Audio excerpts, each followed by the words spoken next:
Revenge. তামান্না আখি। প্রথম পর্ব।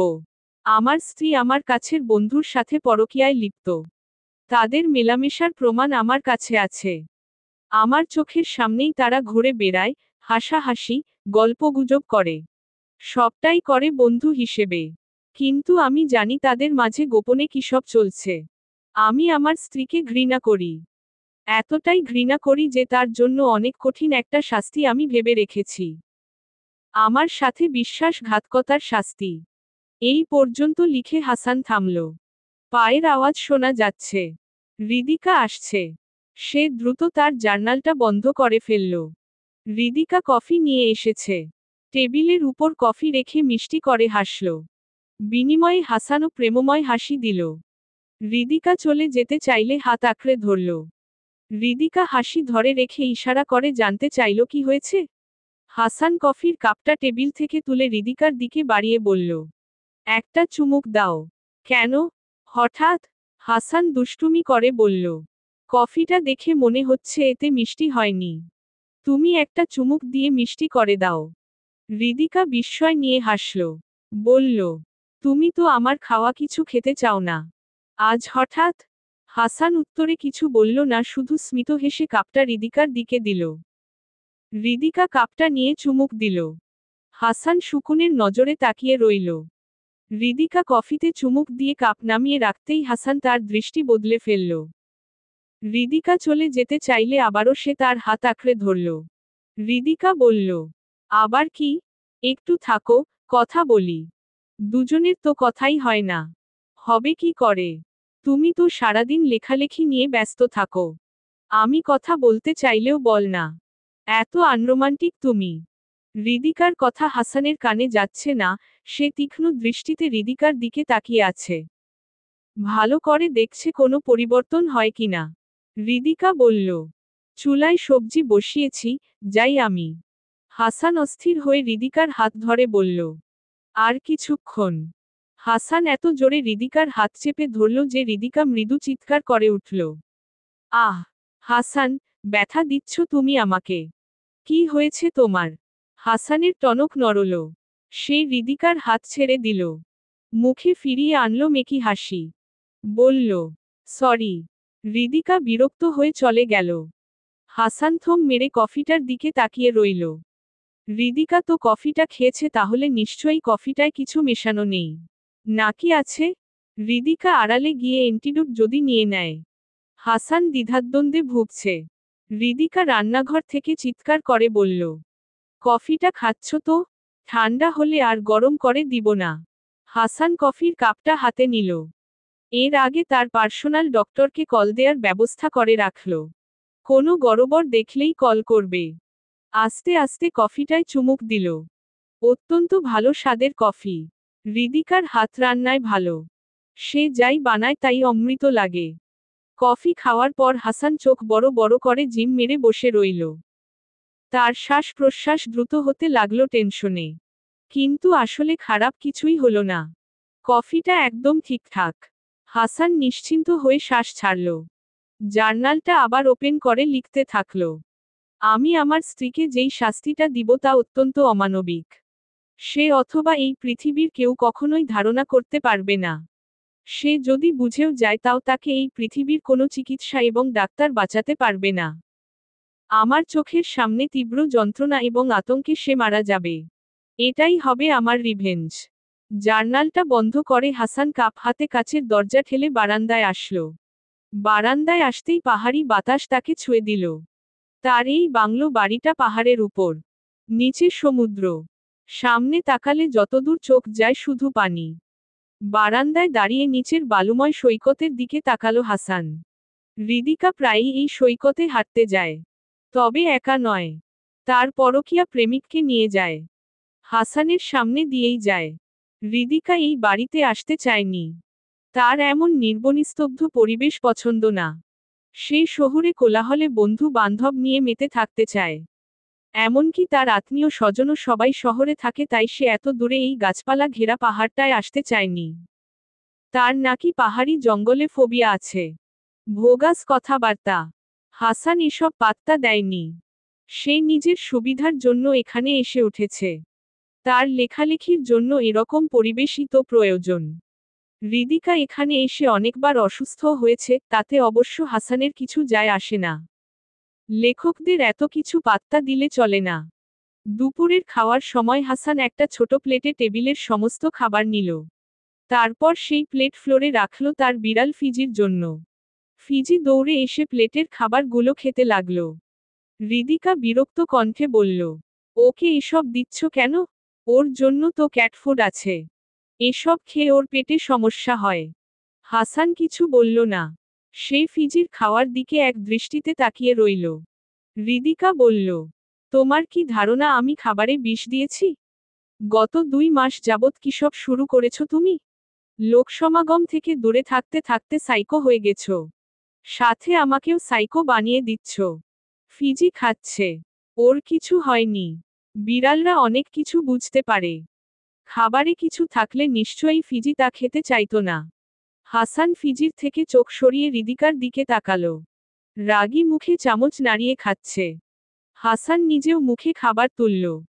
হ্যাঁ, 2 মাস আগেই সে হৃদিকার পরকীয়ার ব্যাপারে জানতে পেরেছে। তার কাছের বন্ধু শিহাবের সাথে তার সম্পর্ক গড়ে উঠেছে। তারা দুজন খুব সময় কাটায় একসাথে। গল্প করে, হাসে। হাসানের সামনেই করে। এমনভাবে করে যেন মনে হয় তারা খুব ভালো বন্ধু। কিন্তু ভিতরে অন্য কিছু। একদিন হাসান বাইরে থেকে এসে দেখল শিহাব হৃদিকার পাকলে নিয়ে মালিশ করে দিচ্ছে। হৃদিকার চুল এলোমেলো, গায়ের কাপড়ও কিছুটা এলোমেলো। হাসানকে দেখে বলল সিঁড়ি থেকে গড়িয়ে পড়ে গিয়ে হৃদিকার পা মুচকে গেছে। হাসান জানে এটা মিথ্যে কথা। ওরা অন্য কিছু করছিল, হাসান হঠাৎ চলে আসায় তাড়াহুড়ো করে এই কথা বলেছে। ওরা ভেবেছে হাসান বোকা। আসলে তা না। হাসান এখন ঘরে ক্যামেরা লাগিয়েছে। কিন্তু ওরা ঘরের ভেতর তেমন কিছুই করে না। একসাথে বসে কফি খায়, গল্প গুজব করে। চোখের সামনে কিছু না করলেও হাসান তাদের গোপন সম্পর্কের কথা বুঝে। হাসান বোকা না। শেষ বিকেলে শিহাব আসলো। হাসানের সাথে লনে পাতা চেয়ারে বসে কফি খেতে খেতে আড্ডা দিচ্ছে। হৃদিকাও এক কাপ কফি নিয়ে এসে বসল ওদের সাথে। সমুদ্রের গর্জন ভেসে আসছে নিচ থেকে। আশপাশের গাছপালা থেকে পাখিদের কিচিরমিচির শব্দ। সুন্দর পরিবেশ। শিহাব চারদিকে তাকিয়ে মুগ্ধ চোখে তাকিয়ে বলল, ওয়াও, বিউটিফুল ওয়েদার। চল হাসান বিচ থেকে হেঁটে আসি।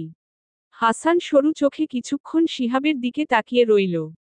একটু সময় নিয়ে বলল, আমি যাব না, তুই আর হৃদিকা ঘুরে আয়। শিহাব বলল, সে তো আমরা দুজন প্রায়ই যাই। তুই চল একদিন। সারাদিন ঘরে বসে থেকে তো অসুস্থ হয়ে যাবি। বাইরের দুনিয়াটা দেখ। লেখালেখির জন্য বাইরের দুনিয়াটা দেখাও তো আবশ্যক। লেখালেখির জন্য বাইরে যাওয়ার আমার দরকার নেই। মনের চোখ দিয়েই আমি দুনিয়া দেখি। তুই বরং হৃদিকাকে নিয়ে যা। আমার সাথে থাকতে সে বোর হচ্ছে। হাসান কথাটা বলে রহস্যময় হাসল। হৃদিকা বলল, এ কেমন কথা হাসান? বোর কেন হব তোমার সাথে? আমি চাই তুমি আমাকে নিয়ে মাঝে মাঝে একটু বের হও। আমরা দুজন একটু কোয়ালিটি টাইম কাটাই, কিছু মেমোরিজ ক্রিয়েট করি। স্ত্রী হিসেবে এসব কি আমি চাইতে পারি না? হাসান স্মিত হেসে হৃদিকার কথাগুলো শুনল। মনে মনে বলল, এই তো তুমি সব প্রকাশ করলে হৃদিকা। আমি তোমাকে যা দিতে পারছি না তা শিহাবের কাছ থেকে পাচ্ছ তুমি। তার সাথেই কোয়ালিটি টাইম কাটাচ্ছ, মেমোরিজ ক্রিয়েট করছো। এই তো বলে ফেললে সব।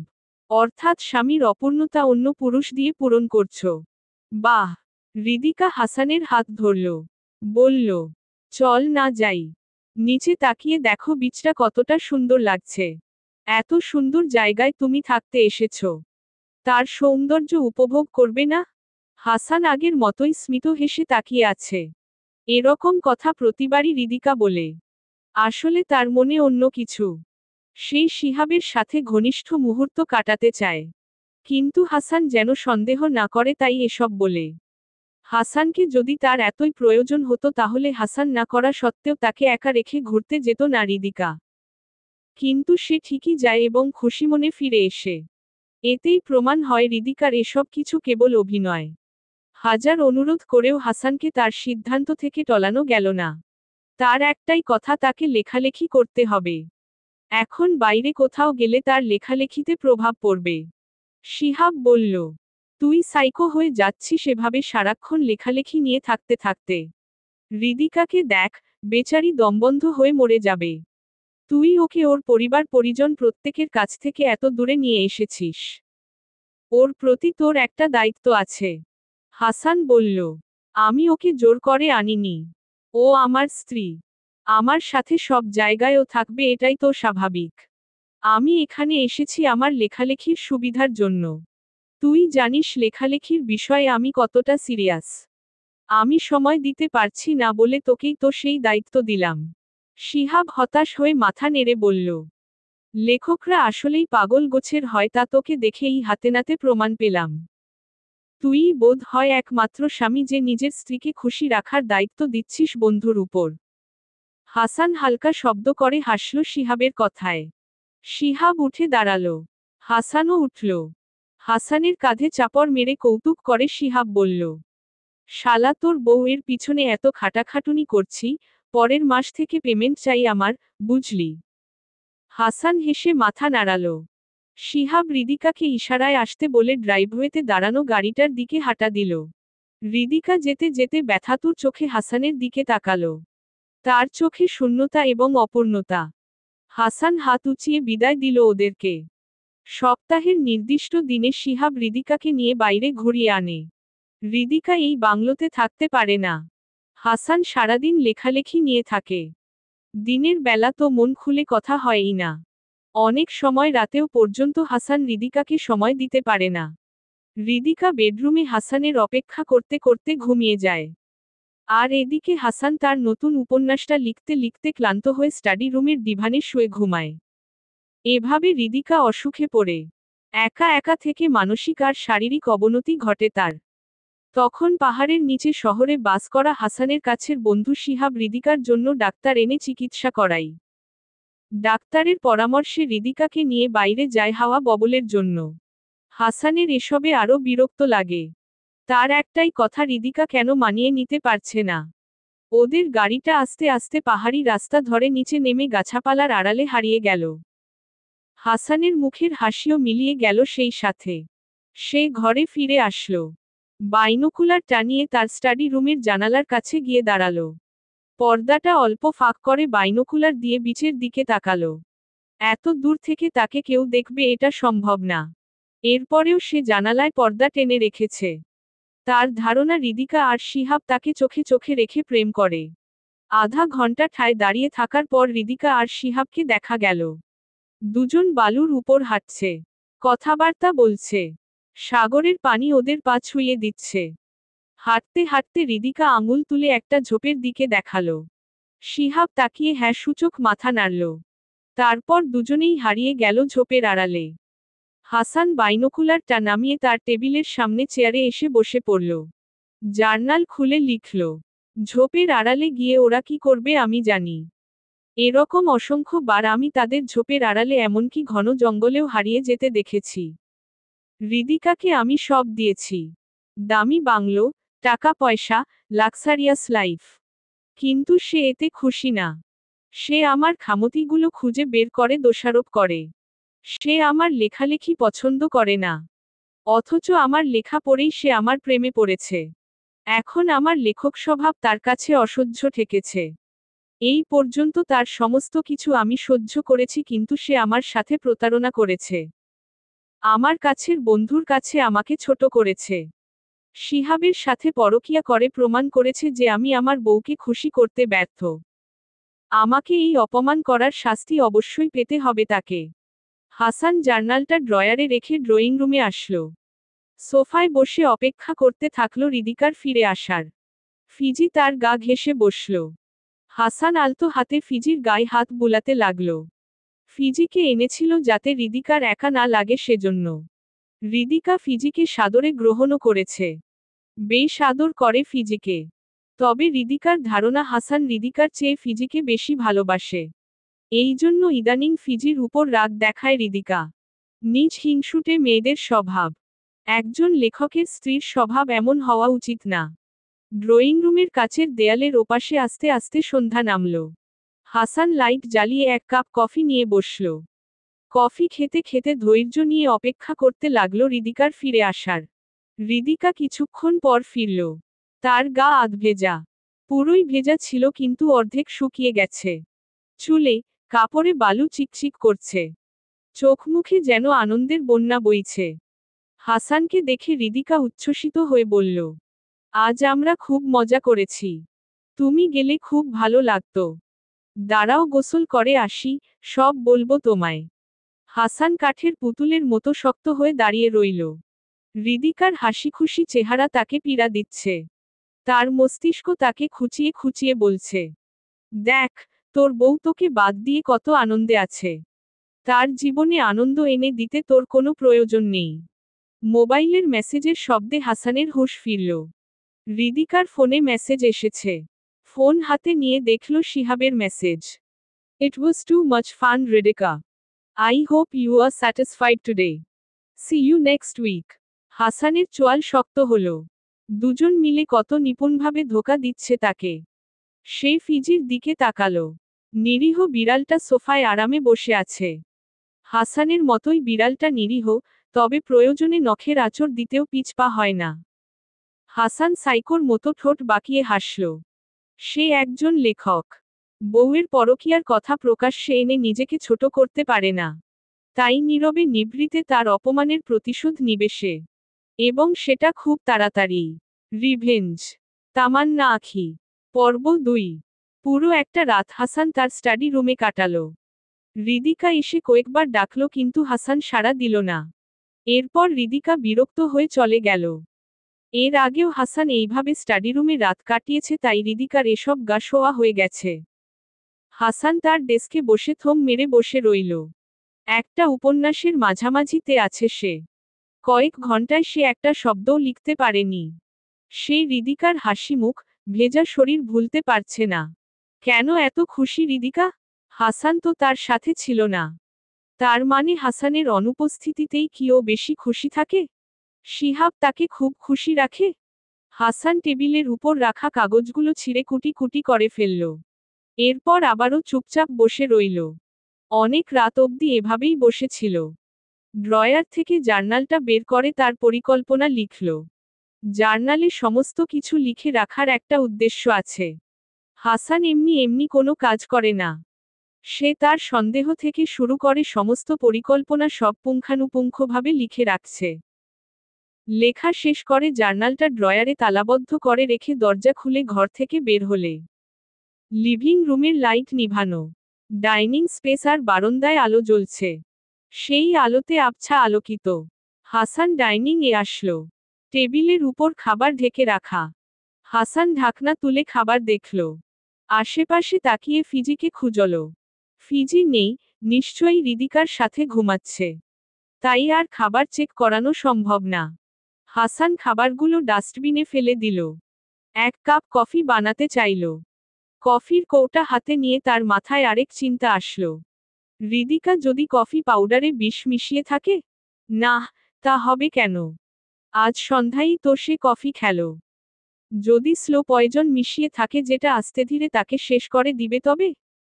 হাসান কফি রেখে দিল। সেই সিদ্ধান্ত নিল প্যাকেট অথবা ক্যান জাতীয় খাবার ছাড়া কিছুই খাবে না। এমনকি জুস কিংবা দুধও না। এক প্যাকেট পাউরুটি ভালো করে চেক করে খাওয়ার জন্য নিল, আর নিল সিল করা সস, সাথে পানির বোতল। ব্যাস, আজকের রাতটা এসব খেয়েই কাটিয়ে দেয়া যাক। খাবার নিয়ে দুতলায় বেডরুমে আসলো হাসান। হৃদিকা আরামে ঘুমাচ্ছে। তার পাশে ফিজি লেজ মুড়িয়ে ঘুমাচ্ছে। চাঁদের আলোয় হৃদিকার মুখটা মায়াবী লাগছে। কিন্তু এই মায়াবী মুখের আড়ালে আছে চতুরতা আর বিশ্বাসঘাতকতা। হাসান খাবারগুলো নিয়ে বেডরুমের বারান্দায় আসলো। বারান্দায় বসে সাগরের গর্জন শুনতে শুনতে খেতে লাগলো। খেতে খেতে তার মাথার ভিতর সমস্ত পরিকল্পনা সাজাতে লাগলো। হৃদিকাকে খুব ভালোবাসে হাসান। তবে তার ভালোবাসা অন্যরকম। সে চায় হৃদিকা শুধু তার হয়ে থাকবে, তার মতে চলবে, তার পছন্দে জীবন কাটাবে। কিন্তু না, হৃদিকা বারবার হাসানকে বুঝিয়ে দেয় যে হাসান তার জন্য যাই করে তাই তার অপছন্দ। কিন্তু কেন? হাসান তার স্বামী। হাসানের পছন্দমতো চলাই তো তার ধর্ম। হাসান পানির বোতলের ক্যাপ খুলে পানি খেল। হৃদিকাকে এত ভালোবাসা সত্ত্বেও হৃদিকা তার ভালোবাসার গুরুত্ব বুঝেনি। বরং শিহাবের কাছে নিজেকে সমর্পণ করে হাসানকে ছোট করেছে। এই জীবনে হাসান কারো কাছে মাথা নত করেনি, কারো কাছে সাহায্য চায়নি।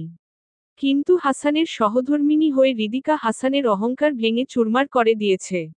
সমস্ত কিছুর শুরু হয়েছে হৃদিকার অসুস্থতায় শিহাব সাহায্য করার পর। হৃদিকা হাসানের পরিবর্তে শিহাবের উপর ভরসা করতে শুরু করেছে। শিহাব তাকে বাইরে নিয়ে যায়, ডাক্তার ডেকে চেক আপ করাই। সব কিছুতেই হৃদিকা শিহাবের উপর নির্ভর করে হাসানকে দায়িত্বজ্ঞানহীন হাজবেন্ড প্রমাণ করেছে। সেই সুযোগে শিহাব টিপ্পনি কাটে হাসানকে, উপদেশ দেয়। হাসান জীবনে সবসময়ই শিহাবের থেকে এগিয়ে ছিল, এখনো আছে। শিহাবের কোনো যোগ্যতা নেই তাকে উপদেশ দেয়ার। হাসান তার খাওয়া শেষ করল। এরপর হৃদিকার পাশে শুয়ে পড়ল। আস্তে আস্তে হৃদিকার কাছাকাছি এসে তাকে আলতো হাতে জড়িয়ে ধরল। হৃদিকার মুখের দিকে তাকিয়ে ফিসফিস করে বলল, তুমি চলে যাওয়ার পর আমি তোমার স্মৃতি নিয়ে সারা জীবন কাটিয়ে দিব হৃদিকা। আমি তোমাকে ভালোবাসি। কিন্তু এই ভালোবাসা তোমাকে তোমার কৃতকর্মের শাস্তির হাত থেকে বাঁচাতে পারবে না। Sorry sweetheart. হাসান আলতো চুমু খেল ঘুমন্ত হৃদিকার ঠোঁটে। এরপর হৃদিকাকে আলিঙ্গন করে ঘুমিয়ে গেল। সকালে হৃদিকার ঘুম ভাঙল বিড়ালের মিউ মিউ ডাকে। চোখ খুলে দেখল ফিজি তার মাথার পাশে বসে থেকে মিউ মিউ করছে। খাবার চাইছে বিড়ালটা। হঠাৎ উষ্ণ স্পর্শ অনুভব হলো শরীরে।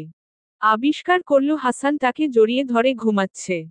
হৃদিকা খুশি হলো, অবাকও হলো। সে হাসানের চুলে হাত বুলিয়ে দিল। ঘুমন্ত হাসানের দিকে মিষ্টি হেসে তাকিয়ে রইল। হাসানকে কিছুতেই স্বাভাবিক জীবনে ফিরিয়ে আনতে পারছে না হৃদিকা। হাসানের মায়ের কাছে শুনেছে হাসান ছোটবেলা থেকেই ঘরবন্দি হয়ে থাকত। কারো সাথে মিশত না। তার কখনো কোনো বন্ধু ছিল না। ভার্সিটিতে উঠার পর শিহাব নিজে থেকে হাসানের বন্ধু হয়েছে। হাসান শিহাবকে অনেক পরে বন্ধু হিসেবে গ্রহণ করেছে। শিহাবই জোর করে হাসানের সাথে মিশত। হাসানের মায়ের ভাষ্যমতে সারাদিন ঘরে থেকে আত্মকেন্দ্রিক হয়ে গেছে হাসান। প্রচণ্ড মেধাবী হাসান পড়াশোনা আর লেখালেখির বাইরে কোনো কিছুই পরোয়া করেনি। হৃদিকা ছোট একটা নিঃশ্বাস ফেলল। হাসানের মা বেঁচে থাকতে হাসান তাও কিছুটা সামাজিক পরিবেশে ছিল। কিন্তু মা মারা যাওয়ার পর সে সব ছেড়েছুড়ে এই পাহাড়ি বাংলো কিনে এখানে চলে এসেছে। একবারও হৃদিকার কথা ভাবেনি। হৃদিকা পছন্দ করবে কি করবে না। হৃদিকা আস্তে আস্তে বিছানা থেকে নেমে দাঁড়ালো। বিয়ের আগে হাসানকে সে কথা কম বলা ইন্ট্রোভার্ট ভেবেছিল। কিন্তু পরে আস্তে আস্তে বুঝল হাসান আসলে কিছু জটিল মানসিক সমস্যায় ভুগছে যেটা সে নিজেও জানে না। সে হাসানকে স্বাভাবিক করতে চেষ্টা করেছে কিন্তু পরিবর্তে সে নিজেই মানসিকভাবে ভেঙে পড়েছে, অসুস্থ হয়েছে। এরপরও হৃদিকা হাল ছাড়েনি। সে যে করেই হোক হাসানকে জীবনের আসল মানে বুঝাবে। আর এই জন্য প্রয়োজন একটা বাচ্চার। হ্যাঁ, তাদের মাঝে একটা সন্তান চলে এলে হাসান নিশ্চয়ই এসব অস্বাভাবিকতা থেকে বের আসবে। হৃদিকা কিচেনে গিয়ে খুশি মনে ব্রেকফাস্ট বানালো। 1 ঘন্টা পর হাসানকে নামতে দেখে মিষ্টি হাসল। হাসানও হাসল। প্রতিবারের মতো এবারও ছোট একটা প্লেটে সমস্ত খাবার একটু করে নিয়ে ফিজিকে খেতে দিল। হৃদিকা আহত চোখে তাকিয়ে রইল হাসানের দিকে। তার প্রতি কি হাসানের এতটাই অবিশ্বাস যে হাসান চেক না করে কিছু খেতে পারে না। হৃদিকা বলল, তুমি প্রতিদিন এমন কেন করো হাসান? তোমার কি ধারণা আমার রান্না করা খাবারে বিষ আছে? এরকম কেন ভাবো? আমি তোমাকে কেন বিষ দিতে যাব? হাসান স্বাভাবিক কণ্ঠে বলল, কাম অন হৃদিকা, এটা জাস্ট। হৃদিকা আর নিতে পারল না। সে তার সামনে থাকা খাবারের প্লেট বাটি সব ফ্লোরে ফেলে দিল। চিৎকার করে বলল, এনাফ ইজ এনাফ হাসান। তোমার এসব কর্মকাণ্ড আমাকে পাগল করে দিচ্ছে। তুমি কি তা বুঝতে পারছো না? কেন এইভাবে আমাকে টর্চার করছো? হাসান একটুও ঘাবড়ালো না। সে শান্ত কণ্ঠে বলল, রিল্যাক্স হৃদিকা, এভাবে হাইপার হওয়া শরীরের জন্য ভালো নয়। আমি কেবল প্রতিদিনের অভ্যাস থেকেই ফিজিকে খেতে দিয়েছি। না, তোমার ফিজিকে খেতে দেওয়ার অভ্যাস ছিল না। এটা তুমি কেন করো তা আমি জানি। কারণ তুমি একটা সাইকো। সোজা বাংলায় পাগল। তুমি কেবল নিজের কথা ভাবো। সবাইকে নিজের ইচ্ছেমতো পরিচালনা করতে চাও। নিজেকে সবসময় পারফেক্ট প্রমাণ করতে চাও। কিন্তু কেউ তোমার বিরোধিতা করলেই তাকে শত্রু মনে করো। তুমি একটা মানসিক রোগী। হৃদিকা চিৎকার করে কথাগুলো বলে সিঁড়ি বেয়ে উপরে উঠে গেল। হাসান হৃদিকার যাওয়ার দিকে নির্নিমেষ তাকিয়ে রইল। চোখ ফিরিয়ে ফিজির দিকে তাকালো। এত কিছুর মাঝেও ফিজি চেটেপুটে বাটির সব খাবার খেয়ে ফেলেছে এবং দিব্যি লেজ নাড়িয়ে ঘুরে বেড়াচ্ছে। হাসান নিজের খাবার খেয়ে নিল। এরপর হৃদিকার খাবারের প্লেট নিয়ে উপরে আসলো। বেডরুমের দরজা অল্প খুলতেই হৃদিকার কান্নার আওয়াজ শোনা গেল। হাসান ঢুকতে নিবে এমন সময় কান্নাভেজা কণ্ঠ শোনা গেল হৃদিকার। দরজার ফাঁক দিয়ে দেখল সে ফোন কানে ধরে কেঁদে কোঁদে কথা বলছে। হাসান স্থির হয়ে দাঁড়িয়ে কথাগুলো শুনল। হৃদিকা শিহাবের সাথে কথা বলছে। সব কথা ভালোভাবে বোঝা না গেলেও সে বুঝতে পারল হৃদিকা শিহাবের কাছে হাসানের নামে অভিযোগ করছে। হাসানের চোয়াল শক্ত হয়ে গেল। আবারও শিহাবের কাছে হাসানের নামে বিচার দিচ্ছে। শিহাবকে হাসানের বিচার করার কি ভেবে হাসান হঠাৎ ঠোঁট বাঁকিয়ে অল্প হাসল। হৃদিকার ফোনালাপে যেন সমস্যা না হয় তাই সে খাবারের প্লেট হাতে আস্তে করে নিচে নেমে আসল। স্টাডি রুমে এসে জার্নাল খুলে লিখল। হৃদিকা সামান্য কারণে সিন ক্রিয়েট করেছে। কারণটা কি আসলেই সামান্য? আমি খাবার ফিজিকে আগে দিয়ে খেলে হৃদিকার কেন সমস্যা হবে? তবে কি হৃদিকা সত্যিই খাবারে বিষ মেশাতে চায়? আমি ফিজিকে দিয়ে খাই বলে মিশাতে পারে না? হৃদিকা কান্নাকাটি করে শিহাবকে কল করেছে। কষ্টের সময় মানুষও তার প্রিয় মানুষকে কল দেয়। অর্থাৎ হৃদিকার প্রিয় মানুষ শিহাব। আমি আজ হৃদিকার জন্য অনেক বড় একটা সারপ্রাইজ রেখেছি। হৃদিকার অনেক খুশি হবে সারপ্রাইজ পেয়ে। ওর সব কষ্ট ভুলিয়ে দেব আজ। ওকে সুখের সাগরে ভাসিয়ে দেব। শেষবারের মতো হৃদিকাকে প্রাণভরে ভালোবাসব, ওর কাছে যাব। আজ রাতের পর ওকে ছুঁয়ে দেখা আমার আর হবে না। আজ রাতেই আমি ওর হাসিমুখটা শেষবারের মতো দেখব। এরপর হয়তো ওর কষ্ট দেখতে হবে। ওর কষ্ট দেখতে আমার খুবই খারাপ লাগবে। কিন্তু করার কিছু নেই, শি ডিসার্ভস ইট। হাসান জার্নালটা বন্ধ করল। তার ডেস্কের একটা গোপন ড্রয়ার খুলল। ড্রয়ারের ভিতর একটা কালো বাক্স। বাক্সটা খুলল। বাক্সের ভেতর একটা কাচের টিউব। সেখানে সাদা একটা তরল পদার্থ। হাসান আহত চোখে তরলটার দিকে তাকিয়ে রইল। এই তরলটা কত কষ্ট দিয়েই না তার হৃদিকার প্রাণহরণ করবে। তা চিন্তা করে তার হৃদয়ে রক্তক্ষরণ হচ্ছে। রিভেঞ্জ। তামান্না আঁখি। পর্ব ৩। আস্তে আস্তে সন্ধ্যা হলো। সারাদিন হৃদিকা হাসানের সাথে দেখা করেনি। অভিমান করেছে।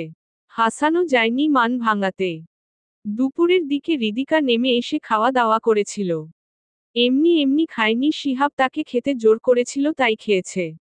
খাওয়ার মাঝখানে শিহাব কল করেছিল, জানতে চেয়েছিল হৃদিকা খেয়েছে কিনা। সেই কথোপকথন থেকেই হাসান জানতে পেরেছে এসব। হৃদিকা হাসানের জন্য লাঞ্চ রেডি করে রেখেছিল। সেই লাঞ্চ হাসান অবশ্য খেয়েছে। ফিজিকে দিয়ে চেক করিয়ে খেয়েছে। সন্ধ্যা হতেই কিছু লোক আসলো। হাসান তাদেরকে চুপি চুপি ছাদে পাঠিয়ে দিল।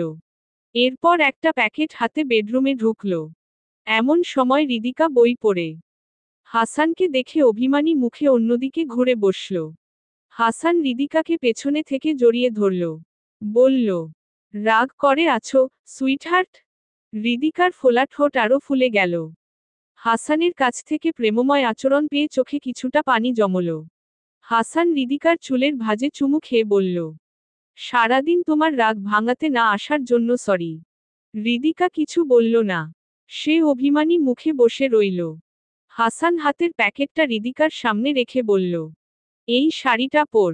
আজ তোমার জন্য একটা সারপ্রাইজ আছে। হৃদিকা বিস্মিত হল।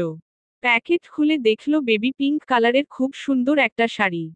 সে অবিশ্বাস নিয়ে হাসানের দিকে তাকালো। হাসান বলল, দ্রুত রেডি হও, আমি বাইরে অপেক্ষা করছি।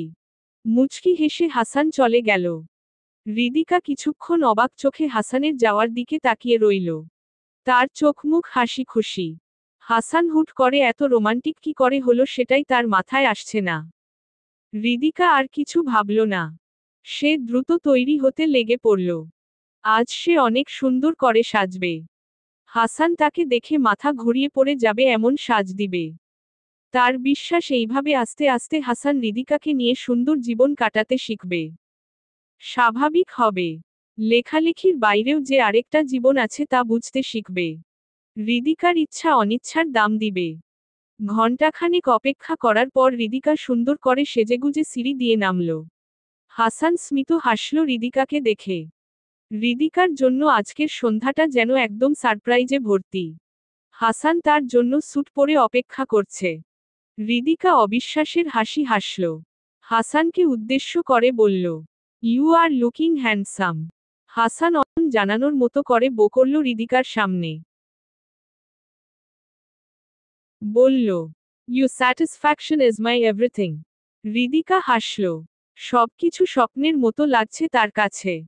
এর আগে কখনোই এরকম কিছু ঘটেনি তাদের জীবনে। বিবাহিত জীবনটা পুরোপুরি রসক্ষীণ কেটেছে। হাসান একটা লাল কাপড় দিয়ে হৃদিকার চোখ বেঁধে দিল। এরপর হৃদিকাকে ছাদে নিয়ে আসলো। ছাদে নিয়ে এসে চোখ খুলে দিল। হৃদিকা ছাদের চারপাশে দেখে অভিভূত হয়ে গেল। ছাদটা খুব সুন্দর করে সাজানো। ফুল আর লাইট দিয়ে পুরো ছাদটা সাজানো হয়েছে। ছাদের একপাশে যেখান থেকে সমুদ্র দেখা যায় সেখানে একটা টেবিল পাতা। টেবিলের উপর মোমবাতি ঝালানো। হৃদিকার চোখে পানি চলে এলো। হাসানের দিকে তাকিয়ে বলল, এই সব তুমি করেছ? হাসান কৌতুকপূর্ণ কণ্ঠে বলল, আমি না, ডেকোরেশনের ছেলেরা করেছে। হৃদিকা ধাত বলে আবারও সবকিছু দেখতে লাগলো। হাসান হাত বাড়িয়ে দিল হৃদিকার দিকে। হৃদিকা হাসানের হাতে হাত রাখল। হাসান তাকে নিয়ে চেয়ারে বসালো। হৃদিকার প্লেটে পাস্তা তুলে দিতে দিতে জিজ্ঞেস করল, পছন্দ হয়েছে? হৃদিকা উচ্ছ্বসিত হয়ে বলল, হ্যাঁ, আমাদের প্রথম ক্যান্ডেল লাইট ডিনার। আমার খুব ভালো লাগছে। হাসান পুরোটা সময় মৃদু হেসে হৃদিকার দিকে তাকিয়ে রইল। হৃদিকার মুখে তখন আনন্দের হাসি। চাঁদের আলোয় সেই হাসি দেখতে চমৎকার লাগছে। হাসান পূর্ণ দৃষ্টিতে হৃদিকাকে দেখতে লাগল। মস্তিষ্কের নিউরনে যতটা পারে হৃদিকার প্রতিটা অভিব্যক্তি বন্দি করে নিল। আজ শেষবারের মতো হৃদিকাকে ভালোবাসার চোখে দেখছে। এরপর কেবল প্রতিশোধের আগুন নিয়েই তাকাবে হৃদিকার দিকে। ডিনারের পর হাসান হৃদিকাকে নিয়ে সমুদ্রের গর্জন শুনল। আস্তে আস্তে হৃদিকার সাথে রোমান্টিক মুহূর্ত তৈরি করল। হৃদিকা তখন আবেগে ভাসছে। হাসান হৃদিকাকে এক ঝটকায় কোলে তুলে বেডরুমে নিয়ে আসলো। আজ সে শেষবারের মতো হৃদিকার কাছাকাছি যাবে, ভালোবাসবে। হৃদিকা হাসানের ভালোবাসায় মাতোয়ারা। সে এক মুহূর্তের জন্যও কল্পনা করতে পারল না হাসানের এই ভালোবাসার পিছনের নোংরা পরিকল্পনাটা। বেডের উপর হৃদিকা বেঘোরে ঘুমাচ্ছে। হাসান চেয়ারে বসে এক দৃষ্টিতে দেখছে তাকে। এত সুন্দর মেয়েটাকে এইভাবে মেরে ফেলতে তার খারাপ লাগবে। কিন্তু করার কিছু নেই। হাসান তার জার্নালটা খুলল। লিখল, আজ হৃদিকাকে এক স্বপ্নময় রাত উপহার দিয়েছি আমি। এটাই আমার কাছ থেকে পাওয়া তার শেষ উপহার। এত সুন্দর একটা রাত পেয়েও সে শিহাব মানে তার প্রেমিককে ভুলতে পারেনি। আমাকে পাশে রেখেই সে মেসেজে কথা বলেছে। ভেবেছে আমি ঘুমিয়ে গেছি কিন্তু ঘুমাইনি। শিহাবের পাঠানো লাভ ইমোজি গুলো আমার চোখে স্পষ্ট ধরা দিয়েছে। একবার মনে হয়েছিল তাকে ক্ষমা করে দেই। কিন্তু এই দৃশ্য দেখে মনে হলো আমি যা করছি ঠিকই করছি। কাল সকালে আমার পরিকল্পনার প্রথম অধ্যায় শুরু হবে। এরপর আস্তে আস্তে চোখের সামনে হৃদিকার করুণ পরিণতি দেখব। একজন বিশ্বাসঘাতক স্ত্রীর জন্য এটাই সঠিক। হাসান জার্নালটা বন্ধ করে বারান্দায় এলো। সে সিগারেট খায় না। কিন্তু এই পরিস্থিতিতে তার হঠাৎ একটা সিগারেট খেতে ইচ্ছে হলো। তার ধারণা যে কোনো পুরুষই এই পরিস্থিতিতে একটা সিগারেট ধরাতো। কিন্তু হাসানের পক্ষে ইচ্ছে থাকলেও তা সম্ভব না। কারণ এই বাড়িতে কোনো সিগারেট নেই।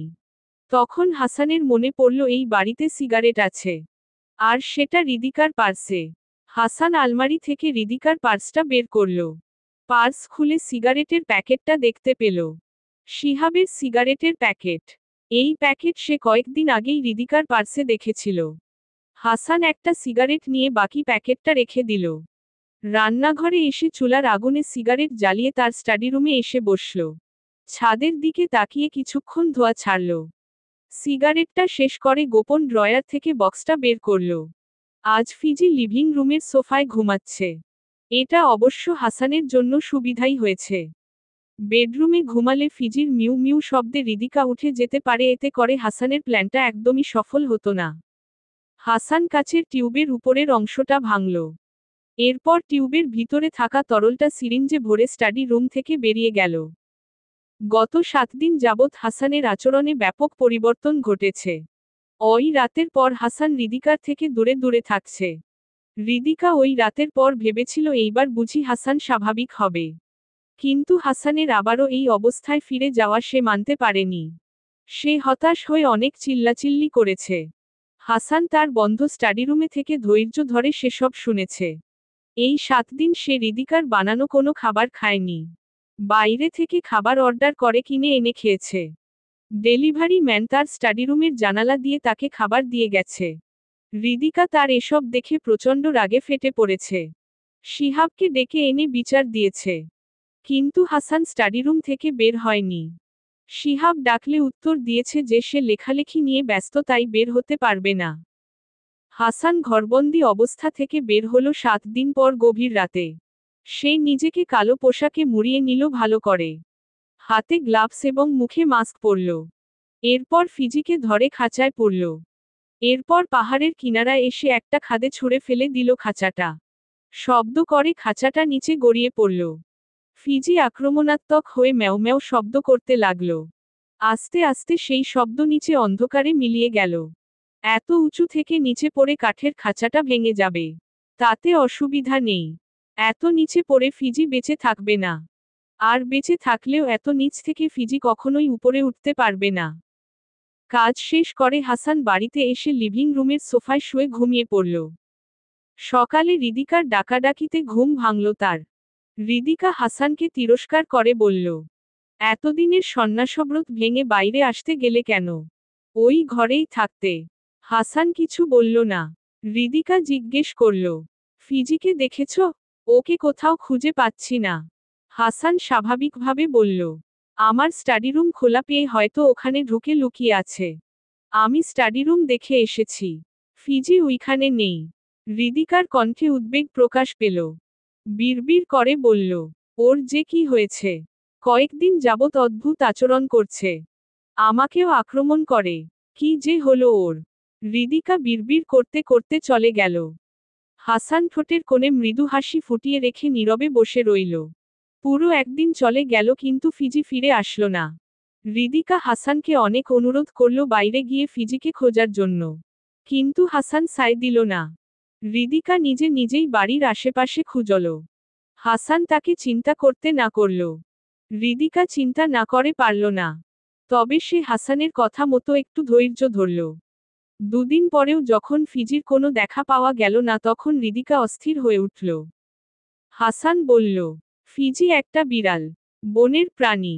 হয়তো একটু বন জঙ্গলে ঘুরতে গিয়ে রাস্তা হারিয়ে ফেলেছে। অপেক্ষা করো, বাড়ি চিনে ঠিক ফিরে আসবে। হৃদিকা কঠিন স্বরে বলল, ফিজি হাউজ ক্যাট। ওর বাইরে থাকার অভিজ্ঞতা নেই।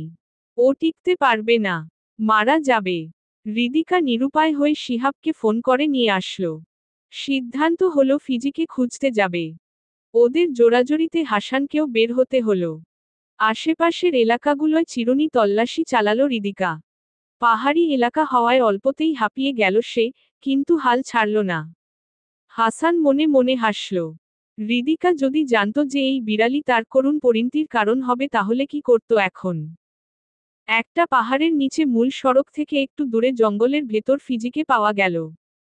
তবে মৃত অবস্থায়। হৃদিকা ফিজির মৃতদেহ দেখে হাউমাউ করে কেঁদে উঠল। শিহাব হাসানকে উদ্দেশ্য করে বলল, হাসান, হৃদিকাকে সামলা। কিন্তু হাসানের সেদিকে নজর নেই। সে অবাক হলো ফিজিকে এখানে দেখে। ফিজি যে খাদ থেকে বের হয়ে আসবে এটা সে ভাবেনি। নিশ্চয়ই খাদের নিচের দিকে কোনো গর্ত দিয়ে বের হয়ে পাহাড়ের নিচে চলে এসেছিল। কিন্তু এসেও তেমন ক্ষতি হয়নি হাসানের। সে যা চেয়েছিল তাই হয়েছে। মারা গেছে ফিজি। হৃদিকা কাঁদতে কাঁদতে ফিজিকে ধরতে যেতে চাইল। কিন্তু শিহাব ঝাপটে ধরে হৃদিকাকে থামালো। ফিজি কি অবস্থায় মারা গেছে তা জানা নেই। তাই তাকে ধরতে গেলে স্বাস্থ্য ঝুঁকি হতে পারে। শিহাবের এইভাবে হৃদিকাকে ধরতে দেখে হাসানের মাথায় রক্ত উঠে গেল। তার সামনে তার বউকেই জড়িয়ে ধরল। এত বড় স্পর্ধা! হাসান রাগের চোটে ঘুরে চলে যেতে নিলে মাটিতে থাকা শেকড়ে পা বেঁধে গেল। টাল সামলাতে না পেরে মাটিতে পড়ল। নিচে থাকা বড় পাথরের সাথে মাথায় আঘাত পেয়ে তৎক্ষণাৎ জ্ঞান হারালো হাসান। রিভেঞ্জ। তামান্না আঁখি। পর্ব 4। হাসপাতালের ভিআইপি কেবিনে হাসানকে রাখা হয়েছে। তার জ্ঞান এখনো ফিরেনি। মাথার আঘাতে রক্তক্ষরণ হয়েছে প্রচুর। পাহাড়ি এলাকা থেকে হাসপাতালে নিয়ে আসার সময় প্রচুর রক্ত বের হয়েছে। আপাতত সে বিপদমুক্ত। হাসানের জ্ঞান ফিরল ঘণ্টাখানেক পর। আস্তে আস্তে চোখ খুলে তাকালো। প্রথমে বুঝতে পারল না কোথায় আছে।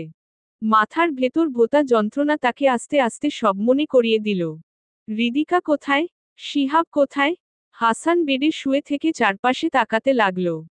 ডান পাশে তাকাতেই হৃদিকার দেখা পেল। সোফায় বসে কাঁদছে। হাসান ফুটবল কণ্ঠে হৃদিকাকে ডাকল। হাসানের গলা পেয়ে হৃদিকা তড়িৎ গতিতে ছুটে আসল। অস্থির হয়ে বলল, জ্ঞান ফিরেছে। ডক্টরকে খবর দিতে হবে। হৃদিকা ছুটে বেরিয়ে গেল। ফেরত আসলো ডক্টর আর নার্স নিয়ে। ড মাহমুদ নার্সসহ হন্তদন্ত হয়ে ঢুকলেন। হাসানের দিকে তাকিয়ে হাসিমুখে বললেন, মি হাসান, আপনার জ্ঞান ফিরেছে দেখে আমরা আনন্দিত। আশা করি আপনি কোনো সমস্যা অনুভব করছেন না। হাসান জিজ্ঞেস করল, আমার সবকিছু কি ঠিক আছে? আমার মাথায় কি খুব বেশি আঘাত লেগেছে? ড মাহমুদ হাসানের পালস চেক করলেন। বললেন, সবই ঠিক আছে। মাথায় ছোট একটা আঘাত লেগেছিল। আমরা সেটা সেলাই করে ব্যান্ডেজ করে দিয়েছি। আশা করা যায় খুব দ্রুতই ঠিক হয়ে যাবে। হাসান চিৎকার করে উঠল, ও আট, সেলাই লেগেছে? আমার মাথার ভেতর সব ঠিক আছে তো? আপনারা স্ক্যান করেছেন? জি মি হাসান, তৎক্ষণাৎ আমরা স্ক্যান করেছি। মাথার ভেতর রক্তক্ষরণ কিংবা অন্য কোনো জটিলতা হয়নি। হাসান উদ্বিগ্ন হয়ে বলল, অন্যান্য টেস্টগুলো, ইসিজি, এমআরআই এসব? ড মাহমুদ হৃদিকার দিকে তাকালো। হৃদিকা আগেই তাকে বলেছিল যে হাসান খুবই স্বাস্থ্যসচেতন আর খুব সন্দেহপ্রবণ। তার সব কিছুতেই নেগেটিভ চিন্তা থাকে। তাই ফুল বডি চেক আপ করতে বলেছিল হৃদিকা। কিন্তু ড মাহমুদ শুধু মাথাই স্ক্যান করেছেন। তিনি হাসানের দিকে তাকিয়ে বললেন, আপনার এসব টেস্ট করার কোনো প্রয়োজন নেই। আপনার মাথায় শুধু সামান্য আঘাত লেগেছে। অন্য কোনো কিছুর ক্ষতি হয়নি। আপনি স্বনামধন্য একজন লেখক, আপনার স্বাস্থ্যের ব্যাপারে আমরা সচেতন। না, তবুও আমার ফুল বডি চেকআপের রিপোর্ট চাই। I insist. ড মাহমুদ হাসানকে আশ্বস্ত করে চলে গেলেন। হাসান হৃদিকার দিকে তাকিয়ে প্রশ্ন করল, শিহাব কোথায়? ফিজিকে কবর দিতে গেছে। তখন তোমাকে হাসপাতালে নিয়ে আসার কারণে ফিজিকে ওভাবেই ফেলে রেখে আসতে হয়েছিল। হৃদিকার উত্তর শুনে হাসান বিরক্তি নিয়ে বলল, ফিজিকে খুঁজতে গিয়েই আজ আমার এত বড় আঘাত লেগেছে। এখন কপালে যদি কাটা দাগ থেকে যায় তখন কি হবে? আমি মানুষজনের সামনে যাব কি করে?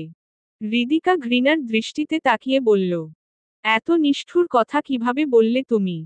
তোমার শুধু ছোট একটা আঘাত লেগেছে। আর ফিজি মারা গেছে। বাচ্চাটা না জানি কতটা কষ্টে, ভয়, একাকী মারা গেছে। আর তুমি? হাসান মৃদু হেসে বলল, কাম অন হৃদিকা। ফিজি মারা গেছে, তাই ওর জন্য চিন্তা করা অর্থহীন। আমি বেঁচে আছি, তাই অবশ্যই আমি আমার নিজেকে নিয়ে চিন্তা করব। হৃদিকা মাথা নাড়িয়ে বলল, তুমি একটা সেলফিশ আর আত্মকেন্দ্রিক। I hate you.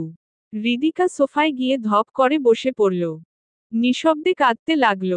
হাসান অদ্ভুত চোখে সেদিকে তাকিয়ে রইল। মনে মনে বলল, হেইট তো তুমি করবেই হৃদিকা। আমি তো বেঁচে আছি। আমি যদি মরে যেতাম তাহলে হয়তো খুশি হতে। হঠাৎ হাসানের মাথায় একটা প্রশ্ন আসল। তার ভ্রু কুঁচকে গেল। ফিজির মৃতদেহ খোঁজার সময় হৃদিকা, হাসান আর শিহাব ছাড়া কেউই ছিল না। হাসান যখন আঘাত পেয়ে জ্ঞান হারালো তখন তো হৃদিকা চাইলেই শিহাবের সাহায্যে হাসানকে মেরে গুম করে দিতে পারত।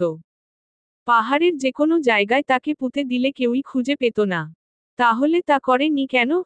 হাসান প্রশ্নসূচক চোখে হৃদিকার দিকে তাকালো। হৃদিকা চোখের পানি মুছছে।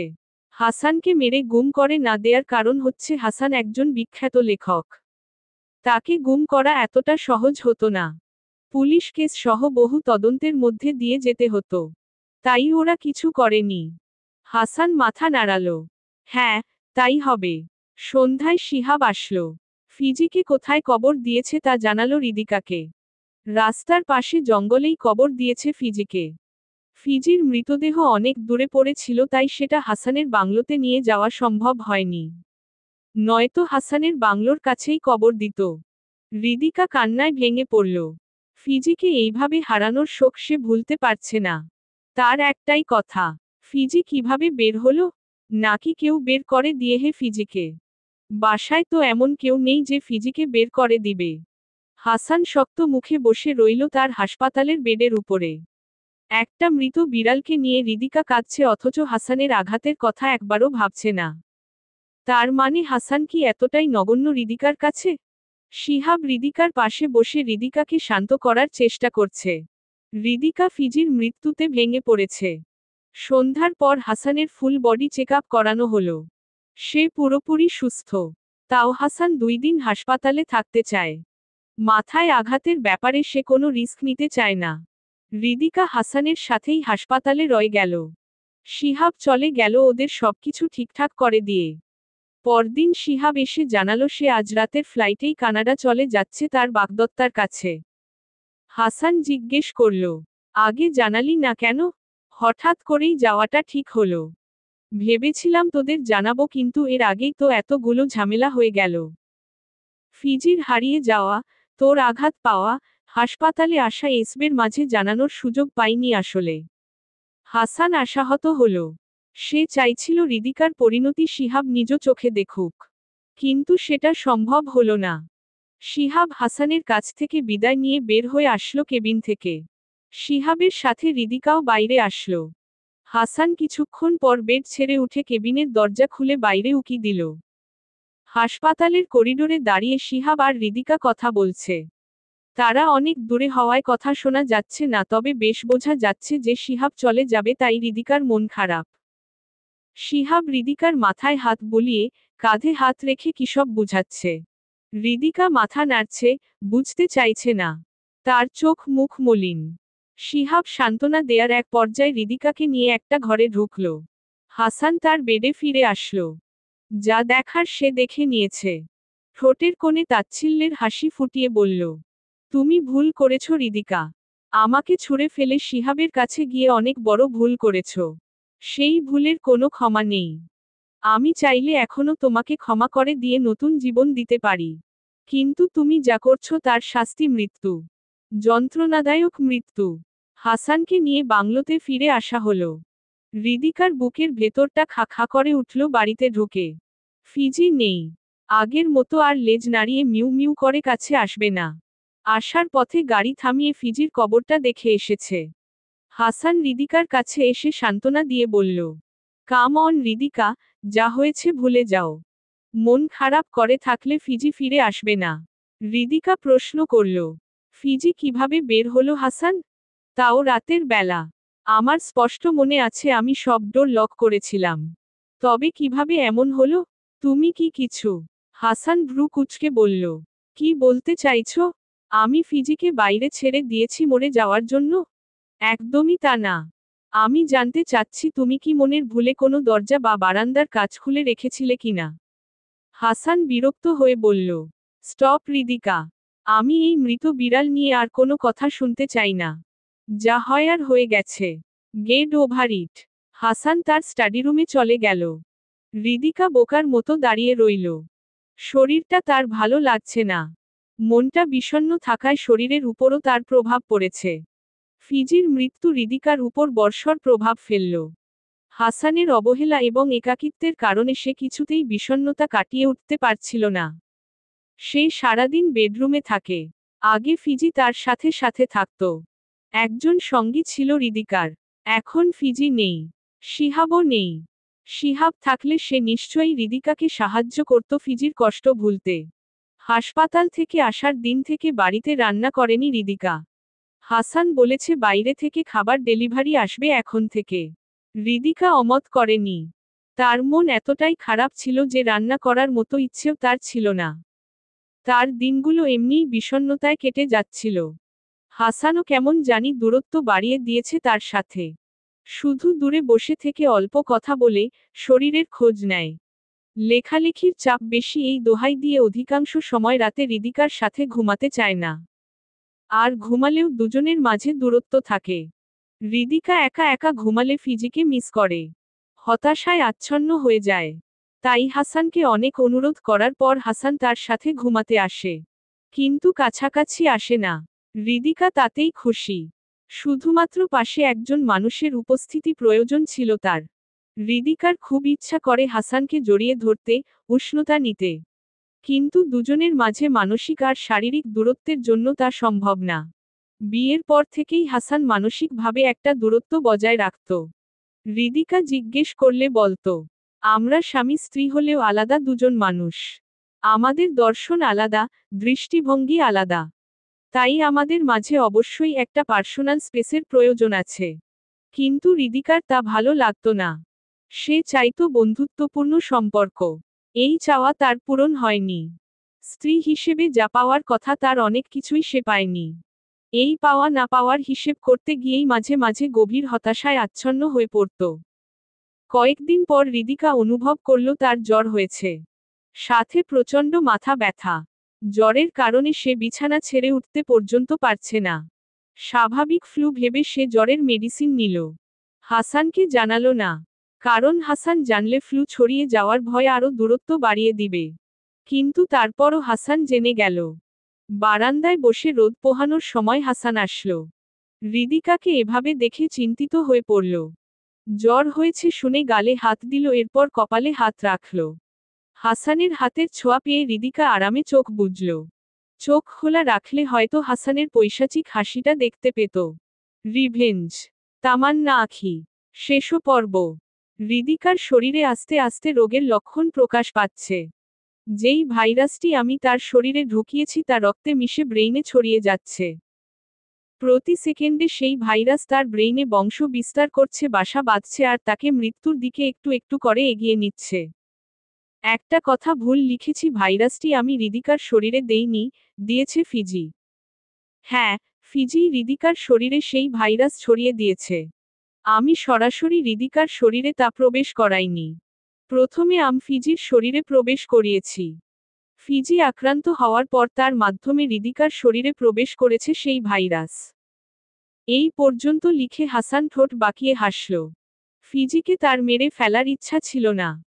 কিন্তু ভাইরাসটির আত্মপ্রকাশের জন্য হোস্ট হিসেবে ফিজিকে ব্যবহার করতে হয়েছে। হাসান আবার লিখা শুরু করল। ভাইরাসটা প্রাণঘাতী। ফিজির শরীরে ভাইরাসের লক্ষণগুলো যখন দেখা দিল তখন সে অনেকটা পাগলের মতো আচরণ করত। আমি আড়ালে থেকে পর্যবেক্ষণ করতাম ফিজিকে। ফিজির মাঝে লক্ষণ প্রকাশের পর অনেকবারই সে আক্রমণ করেছে হৃদিকাকে। আঁচড় দিয়েছে, কামড় দিয়েছে।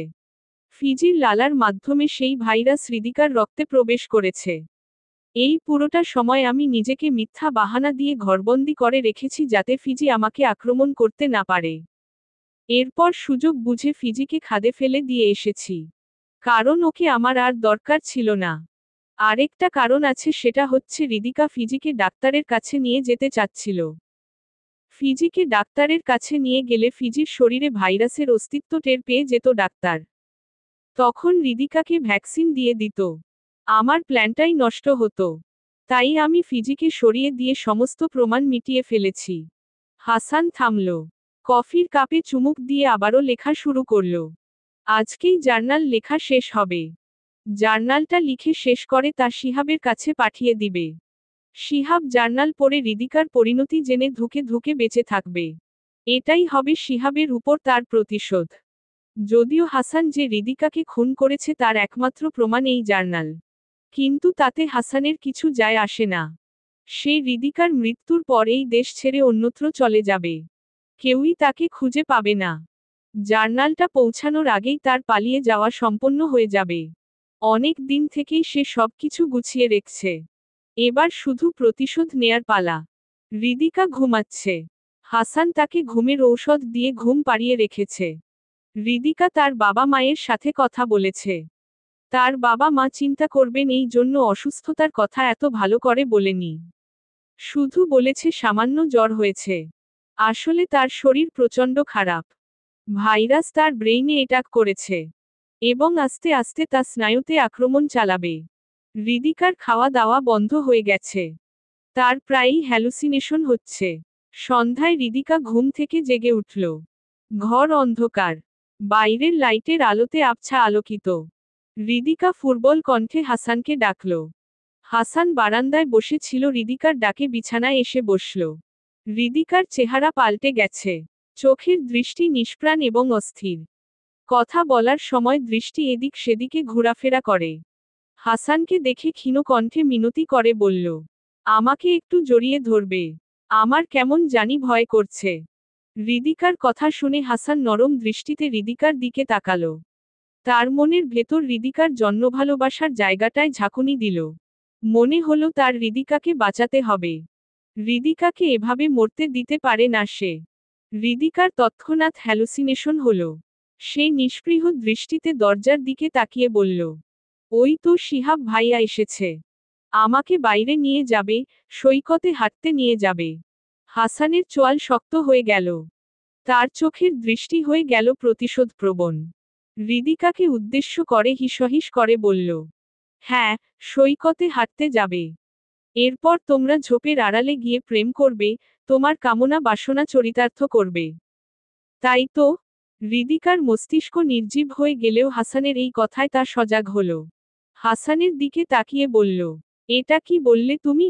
হাসান কিরমিরিয়ে বলল, যা বলেছি ঠিক বলেছি। কি ভেবেছ তোমরা আমি কিছু জানি না? সবই জানি আমি। হৃদিকা বিছানায় উঠে বসল। তার চেহারায় একটা করুণ ভাব ফুটে উঠল। আস্তে আস্তে বিছানা থেকে নেমে দাঁড়ালো।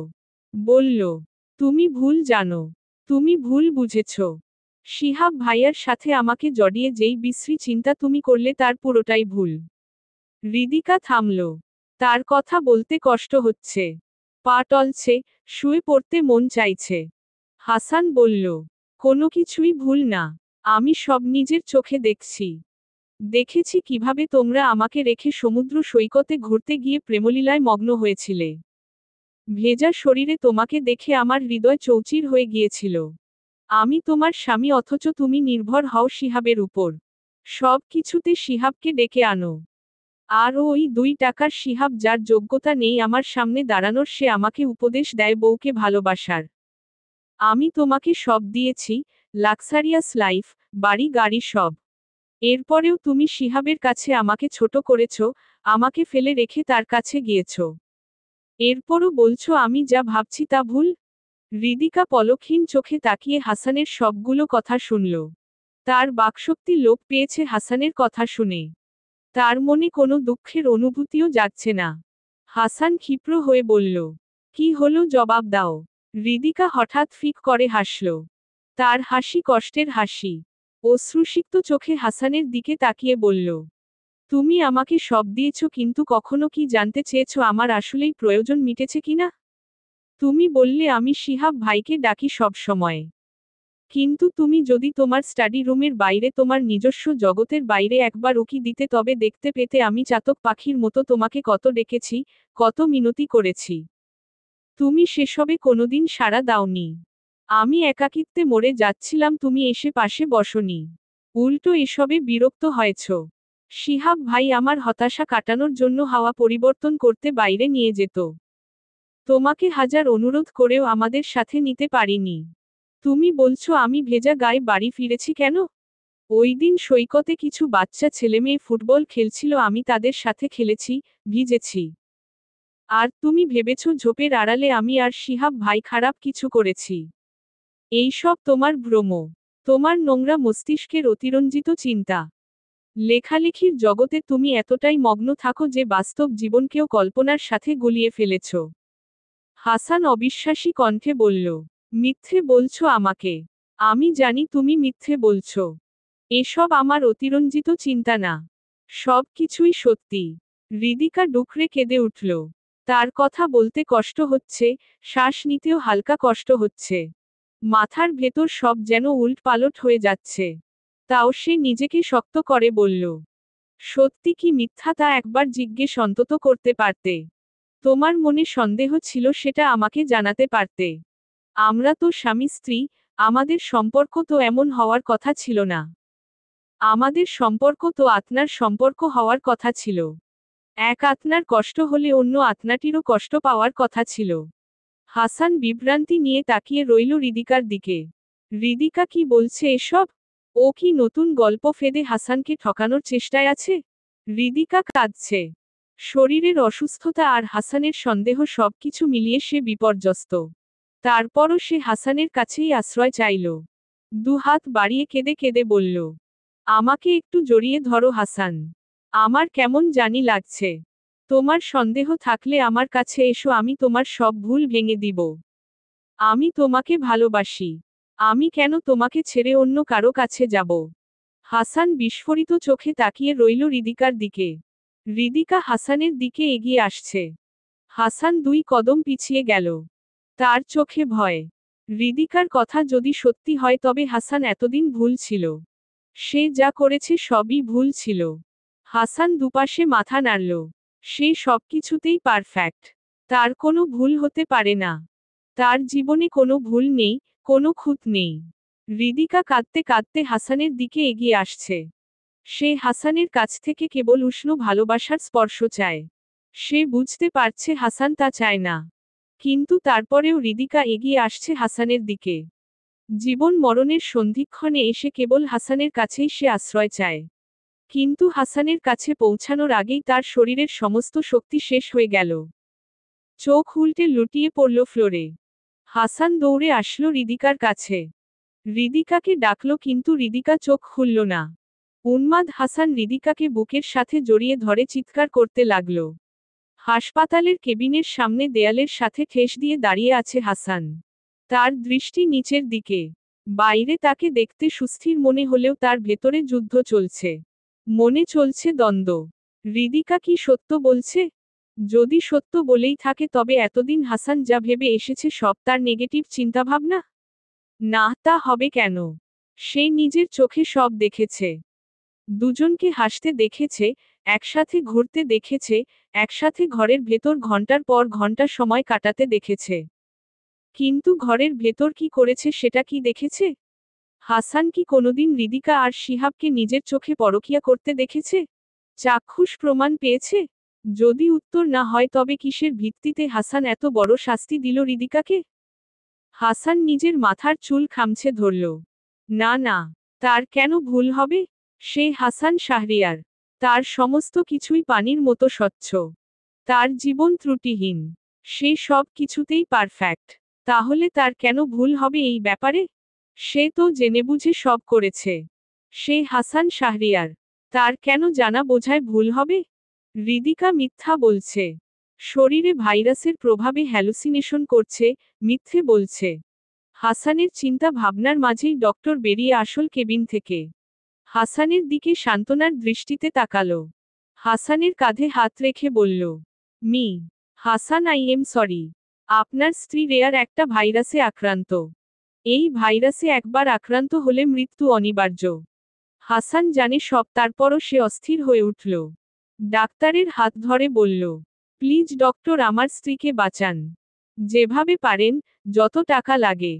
দেশের বাইরে নিয়ে যেতে হলে নিয়ে যাব। কিন্তু আমার স্ত্রীকে বাঁচান। ডক্টর মাথা নেড়ে বলল, সম্ভব না। উনার মৃত্যুর জন্য অপেক্ষা করা ছাড়া কিছুই করার নেই আমাদের। হাসান থমকে গেল। এ কি করে ফেলল সে? নিজ হাতে নিজের স্ত্রীকে খুন করল। হাসান ভেতরে হৃদিকার কাছে যাওয়ার জন্য দরজার দিকে এগিয়ে গেল। ডাক্তার নার্স তাকে ধরে ফেলল। বলল, আপনি উনার কাছে যেতে পারবেন না। কিন্তু হাসান জোর করতে লাগল। তাকে যেভাবেই হোক হৃদিকার কাছে যেতে হবে। তাকে জানতে হবে হৃদিকার বলা কথাগুলো সত্য কিনা। হৃদিকা একবার বলুক এসব সত্য না হাসানের ধারণাই সত্য। হৃদিকা বলুক সে আসলেই অন্যায় করেছে। তা না হলে যে হাসান এই গ্লানি নিয়ে বেঁচে থাকতে পারবে না। কিন্তু ডাক্তাররা হাসানকে ঢুকতে দিল না। হৃদিকা মারা গেল রাতেই। হাসান কেবল কাচের জানালা দিয়ে হৃদিকার শেষটুকু দেখতে পেয়েছিল। শেষ দিকে হৃদিকা পুরোপুরি নিজের নিয়ন্ত্রণ হারিয়ে ফেলল। একা বেডে শুয়ে ছটফট করতে করতে মারা গেল। হাসান অনেক চেষ্টা করেও ভেতরে ঢুকতে পারেনি। কাচের জানালা ভেঙে সে ভেতরে ঢুকতে চেয়েছিল, কিন্তু ডাক্তার নার্স সবাই মিলে আটকে রেখেছিল। ওদের কাছ থেকে ছুটতে যখন হাসান ধস্তাধস্তি করছিল, তখন দেখল হৃদিকার ছটফট হঠাৎ থেমে গেল। ডাক্তার নার্সরা হাসানকে ছেড়ে দিল। হাসান বেদনাবিধুর চোখে হৃদিকার মৃতদেহের দিকে তাকিয়ে রইল। কতক্ষণ এভাবে থেকে একসময় পাগলের মতো হাসতে হাসতে মাটিতে বসে পড়ল। সবাই ভাবল স্ত্রীর শোকে হাসান শাহরিয়ার পাগল হয়ে গেছে। নিশ্চয়ই তিনি তার স্ত্রীকে খুব ভালবাসত। হৃদিকা মারা গেছে 1 সপ্তাহ হয়ে গেছে। এই 1 সপ্তাহ হাসান পুরোপুরি দুনিয়া থেকে বিচ্ছিন্ন হয়ে আছে। থাকছে সাগর পাড়ের একটা কটেজে। হৃদিকার জানাজাও সে পড়েনি। হৃদিকার বাবা মায়ের সামনে যাওয়ার সাহস তার নেই। আসলে পৃথিবীর কারো সামনে যাওয়ার সাহসই তার নেই। এই কটেজটার খবর খুব বেশি মানুষ জানে না। সাগরের পাড়ে ছোট্ট একটা পাহাড়ের আড়ালে থাকায় কেউ আসে না এখানে। সে সারাদিন সৈকতের বালুর উপর বসে থাকে। মাঝে মাঝে আকাশের দিকে মুখ করে শুয়ে পড়ে। এই সৈকত সমুদ্র হৃদিকা খুব ভালবাসত। হাসান কল্পনা করে হৃদিকাও তার পাশে শুয়ে আছে, হাসছে আকাশের দিকে মুখ করে। হাসানের এখন আর কিছু ভালো লাগে না। লেখালেখি, নিজের আত্ম অহমিকা সব যেন কেমন হাওয়ায় মিলিয়ে গেছে। এখন তার ভালো লাগে খোলা আকাশ, বাইরের প্রকৃতি। ইচ্ছে হয় হৃদিকার হাতে হাত রেখে ঘাসের উপর হেঁটে বেড়াতে। সারাদিন বাইরে থেকে সন্ধ্যায় কটেজে ফিরে আসে। নিজের হাতে রান্না করে। খেতে বসে তার চোখে পানি আসে। রান্নাটা এত ভালো হয়েছে। যদি হৃদিকা থাকত তবে এই রান্না খেয়ে সে নিশ্চয়ই খুব প্রশংসা করত। হাসান আরেক প্লেট খাবার হৃদিকার জন্যও সার্ভ করে। পাশের চেয়ারটা হৃদিকার জন্য খালি রাখে। রাতে ঘুমানোর সময় হৃদিকার জন্য জায়গা ফাঁকা রেখে ঘুমায়। একদিন সকালে উঠে হাসান প্রচণ্ড জ্বর অনুভব করল। সেই সাথে মাথা ব্যথা। সাগরের লবণাক্ত ঠান্ডা বাতাসে তার শরীর অসুস্থ হয়ে গেছে। হাসান জ্বরের জন্য ট্যাবলেট খেল। মাথায় পানি ঢালল। তারপরেও জ্বর তেমন কমল না। পরদিন বিকালে যখন কটেজের বারান্দায় কাঁথামুড়ি দিয়ে বসে আছে, তখন তার মুঠোফোনটা বেজে উঠল। এখানে আসার সময় এই ফোনটার সাথে করে নিয়ে এসেছে। এই সিমের নাম্বারটা অনেক পুরনো। কাছের কয়েকজন ছাড়া কেউই জানে না। হাসান ফোন হাতে নিয়ে দেখল মাহমুদ কল করেছে। হাসানের ভ্রু কুঁচকে গেল। নিশ্চয়ই হৃদিকার মৃত্যুর সংবাদ পেয়েই হয়তো কল করেছে। হাসান কল ধরবে না করেও শেষমেশ কল ধরল। ফোন কানে রাখতেই মাহমুদের অস্থির কণ্ঠ ভেসে আসল। হাসান, আপনি কোথায়? আপনাকে সব জায়গায় খুঁজেছি, কিন্তু কোথাও আপনার কোনো হদিশ পেলাম না। শেষে আপনার পুরনো নাম্বারে কল করে আপনাকে পেলাম। হাসান শান্ত কণ্ঠে উত্তর দিল, আমি জনজীবন থেকে একটু দূরে আছি ডক্টর। আপনি কি প্রয়োজনে কল করেছেন তা বলুন। মাহমুদের অস্থিরতা আরও বাড়ল। তিনি জোর দিয়ে বললেন, হাসান, আপনি দ্রুত হাসপাতালে আসেন। আপনার সাথে আমার কথা আছে। আমি একটা কনফারেন্সে দেশের বাইরে ছিলাম, তাই আপনার স্ত্রীর মৃত্যুর বিষয়ে জানতাম না। আজ আমি দেশে এসে সব জানলাম। আপনাকে আমি কিছু জানাতে চাই। হৃদিকার ব্যাপার আশায় হাসান সোজা হয়ে বসল। জিজ্ঞেস করল, কি জানাতে চান? মাহমুদ ঢোক গিলে বলল, আপনাকে চেকআপ করতে হবে। আপনার স্ত্রী মারা যাওয়ার পর ডাক্তাররা আপনাকে চেকআপ করতে চেয়েছিল, কিন্তু তার আগেই আপনি নিখোঁজ হয়ে গিয়েছিলেন। আমার ধারণা আপনার স্ত্রী যেই ভাইরাসে আক্রান্ত হয়েছিল, আপনিও সেই একই ভাইরাসে আক্রান্ত হয়েছেন। হাসান বিস্মিত হয়ে প্রশ্ন করল, তা কিভাবে সম্ভব? ওর আক্রান্ত হওয়ার পর থেকে আমাদের মাঝে অনেক দূরত্ব ছিল। ও কখনোই আমার সংস্পর্শে আসেনি। এসেছে হাসান, আপনার স্ত্রী আপনাকে রক্ত দিয়েছিল। আপনি যেদিন মাথায় আঘাত পেয়ে হাসপাতালে আসেন সেদিন রক্তের প্রয়োজন হয়েছিল। তখন আপনার স্ত্রীর সাথে ব্লাড ম্যাচ করাই তার থেকে রক্ত নিই। হাসান স্তব্ধ হয়ে গেল এই কথা শুনে। মাহমুদ আরও বললেন, আপনার স্ত্রী আমাকে এই কথা আপনার কাছে বলতে নিষেধ করেছিলেন। বলেছিলেন আপনি খুব খুঁতখুঁতে। স্বামী স্ত্রীর রক্তের গ্রুপ 1 জানলে আপনি বাচ্চা নিতে চাইবেন না। আর আপনার স্ত্রী আমার রেগুলার পেশেন্ট হওয়ার কারণে এবং আপনার অবস্থা ক্রিটিক্যাল থাকার কারণে আমি কোনোরূপ ব্লাড টেস্ট ছাড়াই উনার রক্ত আপনার শরীরে দিয়ে দিয়েছিলাম। আপনি প্লিজ আমার সাথে দেখা করুন। যত তাড়াতাড়ি চিকিৎসা শুরু হবে ততই মঙ্গল। হাসান সব শুনল। তার ঠোঁটের কোণে একটা তাচ্ছিল্যের হাসি ফুটল। সে ডক্টরকে বলল, আর চিকিৎসার প্রয়োজন নিয়ে ডক্টর? আমার দেহে ভাইরাসটা অলরেডি আত্মপ্রকাশ করে ফেলেছে। আমার মৃত্যু নিশ্চিত। ড মাহমুদ আর্তনাদ করে উঠলেন। তিনি হাসানকে অনুরোধ করলেন তার অবস্থান বলার জন্য। হাসান গাঢ় কণ্ঠে বলল, আমি আপনাকে লোকেশন মেসেজে পাঠিয়ে দিব। আপনি আমার লাশটা নিয়ে যাবেন এসে। সব কিছুর জন্য আপনাকে ধন্যবাদ ডক্টর। Good bye. হাসান কলটা কেটে দিল। তার চোখে বিন্দু বিন্দু পানি জমছে। সে আকাশের দিকে তাকিয়ে বলল, শুনেছ হৃদিকা, যেই অবর্ণনীয় কষ্ট আমি তোমাকে দিয়েছি সেই কষ্টই আমি পেতে চলেছি। তোমার প্রতি যে অন্যায় আমি করেছি তুমি নিজের অজান্তেই সেই অন্যায়ের রিভেঞ্জ নিয়ে ফেলেছ আমার উপর। ভাগ্য কতই না অদ্ভুত। হাসান তার সিম কার্ড অফ করে মোবাইলটা ছুঁড়ে ফেলে দিল। আজকেই কটেজ ত্যাগ করে সে পাহাড়ের উপর তার বাংলোতে ফিরে যাবে। ওরা সব জায়গায় খুঁজলেও তার বাংলোতে দ্বিতীয়বার খুঁজতে যাবে না। আর এটাই হাসানের জন্য একমাত্র সুযোগ শান্তিতে মারা যাওয়ার। যখন দেখবে তার ব্রেইন তার নিয়ন্ত্রণের বাইরে চলে যাচ্ছে তখন টাইমার সেট করে মেসেজ পাঠিয়ে দিবে ড মাহমুদকে। ব্যাস তারা এসে হাসানের লাশ নিয়ে যাবে। এরপর শেষ বিদায় জানাবে। হাসান উঠে দাঁড়ালো। শেষবারের মতো সৈকতে একটু হেঁটে আসলো। সবচেয়ে ভালো হতো যদি নীল আকাশের নিচে এই সমুদ্র ভেলায় মরতে পারত। কিন্তু তা সম্ভব না। কটেজ থেকে প্রয়োজনীয় জিনিসগুলো নিয়ে মুখ ঢেকে বাইরে আসলো। আকাশের দিকে তাকিয়ে বলল, আমি আসছি হৃদিকা তোমার কাছে। আমাকে ক্ষমা করবে তো? সব ভুলে আবারও দুহাত বাড়াবে তো আমার দিকে? কানাডার টরেন্টোতে শিহাবের সময় বেশ ভালোই কাটছে। আজ সে আর তার ফিয়ন্সে লম্বা ছুটি কাটিয়ে ফিরেছে। বাড়ি ফিরেই শিহাব কাউচে গা এলিয়ে দিল। তার ফিয়ন্সে জারার দিকে তাকিয়ে বলল, এতক্ষণ লং ড্রাইভ করে অনেক ক্লান্ত আমি। তাই আমি গিয়ে আগে শাওয়ার নিয়ে আসছি। যারা এতদিনের জমে থাকা মেইলগুলো দেখতে দেখতে মাথা নাড়ালো। এতদিন বাড়িতে না থাকায় অনেক মেইল জমা পড়েছে মেইল বক্সে। বেশিরভাগ মেইলই এসেছে তার অফিস থেকে। মেইলগুলো ঘাঁটতে গিয়ে একটা মেইলে তার চোখ আটকে গেল। মেইলটা বাংলাদেশ থেকে এসেছে। শিহাবের বন্ধু হাসান পাঠিয়েছে। যারা শিহাবকে উদ্দেশ্য করে গলা উঁচিয়ে বলল, তোমার বন্ধু হাসান তোমাকে কি যেন পাঠিয়েছে? শিহাব শাওয়ার নিতে নিতে বলল, ও আট, এই সেলফি স্নাকুচু বদমাশটা মেইল পাঠিয়েছে? এটা তো অসম্ভব। দেখো কি আছে এতে। যারা প্যাকেটটা খুলে দেখল ভেতরে একটা জার্নাল। সে আগ্রহ দমন করতে না পেরে পড়তে লাগল। পড়তে পড়তে যারার মাথা চক্কর দিল। এটা কি কোনো উপন্যাসের প্লট?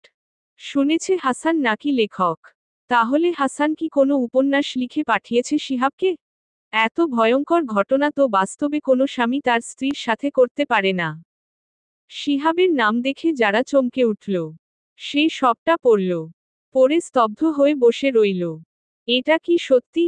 শিহাবের বন্ধু হাসান যা লিখল সত্যি তা ঘটেছে? শিহাব শাওয়ার থেকে এসে যারার মুখ দেখে বলল, কি হয়েছে? যারা জার্নালটা শিহাবের দিকে বাড়িয়ে দিয়ে বলল, এটা পড়ে দেখো। শিহাব কিছু না বুঝে যারার হাত থেকে জার্নালটা নিল। পড়তে গিয়ে তার চোখ বড় বড় হয়ে গেল। সে পাতার পর পাতা উল্টে পড়তে লাগল। পড়া শেষ করে সে আর্তনাদ করে উঠল। যারার দিকে তাকিয়ে বলল, সর্বনাশ হয়ে গেছে। আমাকে এক্ষুনি দেশে কল করতে হবে। শিহাব পাগলের মতো হাসানের সব নাম্বারে ট্রাই করতে লাগলো কিন্তু সব বন্ধ। সে দেশে যোগাযোগ করার জন্য পাগল হয়ে গেল। এর মধ্যে যারা ইন্টারনেট ঘেঁটে একটা নিউজ বের করে শিহাবকে দেখালো। সেখানে স্পষ্ট করে লেখা, জনপ্রিয় লেখক হাসান শাহরিয়ার মারা গেছেন। কিছুদিন আগে তার স্ত্রীও তার মতো একই ভাইরাসে আক্রান্ত হয়ে মারা গেছেন। এই দুর্লভ ভাইরাস দ্বারা কিভাবে তারা আক্রান্ত হলেন তা নিয়ে গবেষণা চলছে। শিহাব চিৎকার করে উঠল নিউজটা দেখে। মেঝেতে নিজের মাথা ঠুকে বাচ্চাদের মতো কান্না করতে লাগল। যারা তাকে সামলানোর চেষ্টা করেও ব্যর্থ হল। শিহাব আহাজারি করে বলল, হাসান কি করল এটা? হৃদিকার মতো মিষ্টি মেয়েটাকেও এইভাবে। আহ, ও কিভাবে না জেনে এসব করল? আমাকে জিজ্ঞেস করতে পারত। হৃদিকার পরিবর্তে আমাকে মেরে ফেলত। হায় আল্লাহ! যারা সান্ত্বনা দিয়ে বলল, যা হয়ে গেছে ভুলে যাও। শান্ত হও। কিভাবে ভুলব সব? আমি যে হৃদিকাকে ছোট বোনের মতো স্নেহ করতাম। মেয়েটা অসুস্থ থাকায় আমি তাকে সঙ্গ দিয়েছি আর হাসান সেটাকে ভুল বুঝল। আমার জন্য, শুধু আমার জন্য ওরা দুজন মরে গেল। ধ্বংস হয়ে গেল একটা সংসার। শিহাবের কান্না যেন বেড়েই চলল। যারা শিহাবের পাগলামি দেখে ভয় পেয়ে গেল। শিহাব হঠাৎ উঠে দাঁড়িয়ে বলল, আমাকে দেশে যেতে হবে। হাসানকে আটকাতে হবে। হৃদিকাকে বাঁচাতে হবে। আমি আসার দিন মেয়েটা আমাকে আসতে দিতে চায়নি। বলেছিল তার নাকি ভয় করছে। হাসান নাকি তার সাথে অদ্ভুত আচরণ করছে। আমি মেয়েটাকে একা ফেলে চলে এসেছি। আমাকে এক্ষুনি যেতে হবে। ওদের দুজনকে বাঁচাতে হবে। শিহাব টলতে টলতে দৌড়াতে লাগল। দরজা খুলে বাড়ির বাইরে আসলো। সিঁড়িতে পা মুচকে উল্টে পড়ল বাড়ির সামনে ঘাসের উপর। যারা দৌড়ে এসে শিহাবকে ধরল। শিহাব মাটিতে শুয়ে চার হাত পা ছড়িয়ে আকাশের দিকে মুখ করে একরাশ দুঃখ নিয়ে কেঁদে কেঁদে বলল, হাসান, তুই না জেনে এ কেমন প্রতিশোধ নিলি আমার উপর।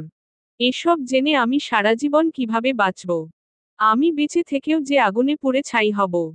বিনা অপরাধে এত বড় শাস্তি আমাকে কিভাবে দিলি? ফুলের মতো মেয়েটাকে কেমন করে এত কষ্ট দিলি, পাষণ্ড! আকাশ বাতাস শিহাবের আহাজারিতে ভারী হয়ে গেল। শিহাবের কান্নায় যারাও ভেঙে পড়ল। হাসান তার রিভেঞ্জ নিয়ে আসলেই খুশি হয়েছে কিনা সে জানে না, তবে শিহাবকে সারা জীবনের জন্য মানসিকভাবে পঙ্গু করে দিয়ে গেছে। না জেনে তিনটা জীবন ধ্বংস করেছে। শিহাবের আহাজারি বাতাসে মিলিয়ে গেল। সময় বয়ে চলে যাবে নদীর মতো, কিন্তু হাসানের রিভেঞ্জ যেই ক্ষত তৈরি করেছে তা সময়ে অসময়ে তাজা হয়ে কষ্ট দিবে শিহাবকে। সমাপ্ত। লাল হার্ট, লাল হার্ট, লাল হার্ট, লাল হার্ট।